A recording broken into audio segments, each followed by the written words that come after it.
The divine in human form. The chapter describes Baba's dual nature. Outwardly, he looked like an ordinary man.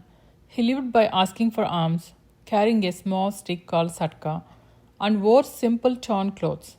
Outwardly, he sometimes displayed intense emotions. He would throw stones, shout, and hurl abuse, while at other times he would embrace devotees with immense motherly love and calmness. However, inwardly he was completely detached. His mind was clear and immersed in the supreme bliss of Brahman. God is the master. Allah Malik was constantly on his lips. Detailed spiritual significance.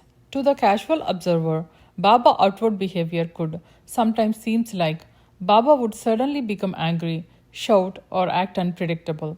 Devotees often understood that the anger wasn't direct at them personally, but at their greed, pride, and ego, or their accumulated karmas.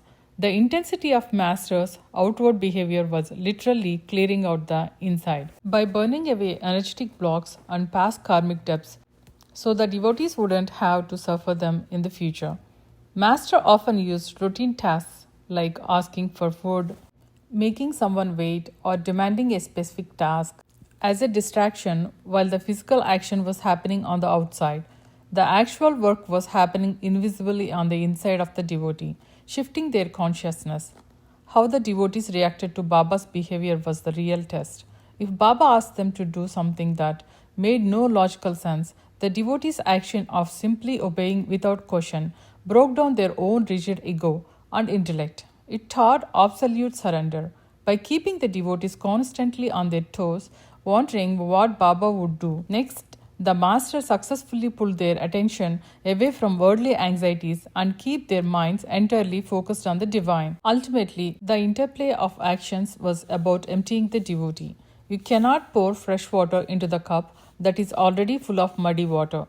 The outward friction between the Baba's commands and the devotee's actions was the process of dumping out the mud is like ego, desire, attachments, so the cup could be filled with grace. The most chaotic seeming outward movement in Dwarkamayu were often the exact moment when the deepest internal peace and clearing were being granted to the devotee. Whether Baba was being praised as a god or living as a fakir, his internal state never fluctuated.